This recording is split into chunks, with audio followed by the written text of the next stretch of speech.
Well, hi folks. Just another update on getting ready for the mowing season. This is my Woods Brush Hog that came with my Alice Chalmers tractor here that I mentioned before.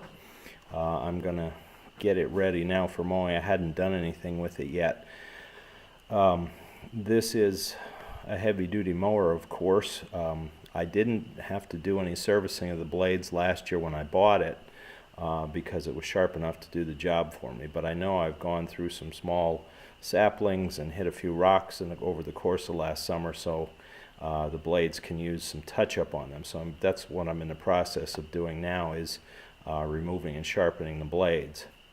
Now, in addition to that, I'll have to put grease on the knuckles of the PTO shaft so that that operates properly.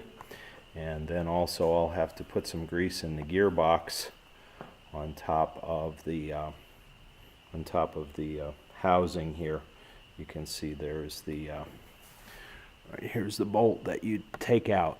Normally you'd put gear oil in there, but because the seals are bad in this old one, instead of paying to replace all the seals, I'm just using grease instead of oil.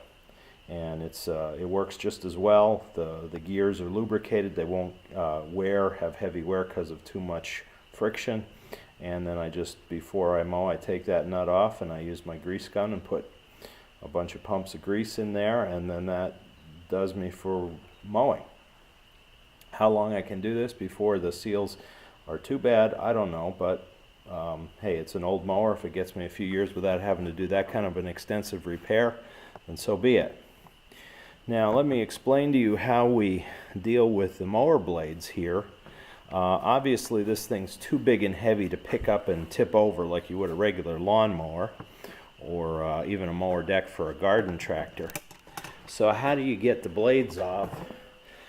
You can see it's very low to the ground, so you're not going to climb underneath and do much. Well, fortunately the engineering on this was good enough that they figured that out for you. If you look here, there is an opening, a hatch. It's actually held in place with this cover and a wing nut. And what you do is you take that off, and that reveals the flail arm of the mower. What you can see there is the top, the larger round piece of metal there in that block is the top of the heavy-duty pin that holds the blade in place to the flail arm. And then next to it is a retaining bolt and flange that holds everything in place so that pin can't slide out. It's a several step process to take it apart, but it does come apart relatively easily, and once that happens, then the pin can be tapped down, and the pin and the mower blade will just drop to the ground, and you can reach down and pull it up through. Then I just have to sharpen it on my grinder. This bolt right there is a 3/4 inch bolt in this particular model, this 5-foot older Woods Brush Hog. If you have one that's a different year, it might be somewhat different, I don't know. But once you take that out, then you can there's a retaining clip. You tap there's a piece of metal that's helping to hold the pin in place as well, and you tap that so that it'll slide through there. And I think there's actually a second one underneath there. There's two actually. And then I can get it out, and then we can grind the blade to get a new point, a sharper edge back on it again. I've already done one. The other one wasn't too bad, but it was dull.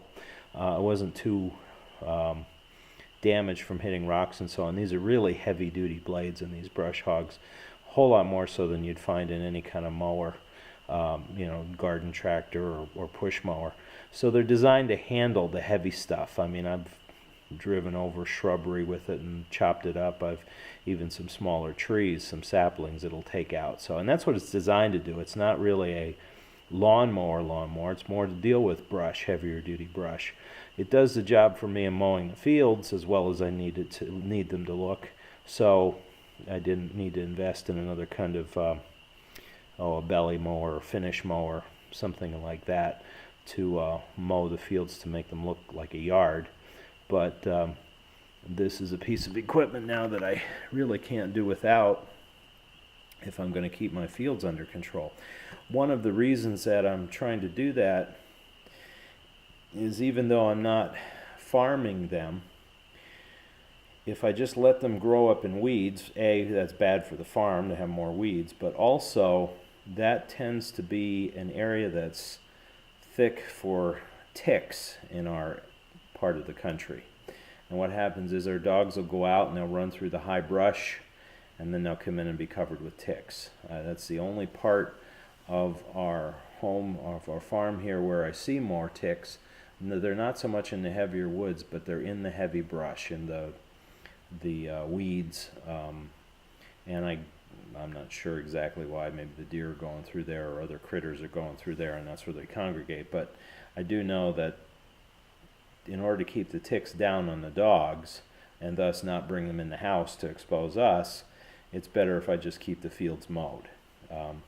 As you saw from my previous videos on the deer herd, they love it too, because instead of having to eat old dried up weeds from last year, they've got some nice green grass, and they're still enjoying that as we speak.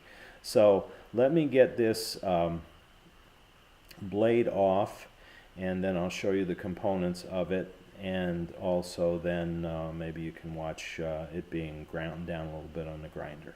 So thank you for watching. Please don't forget to subscribe to our channel.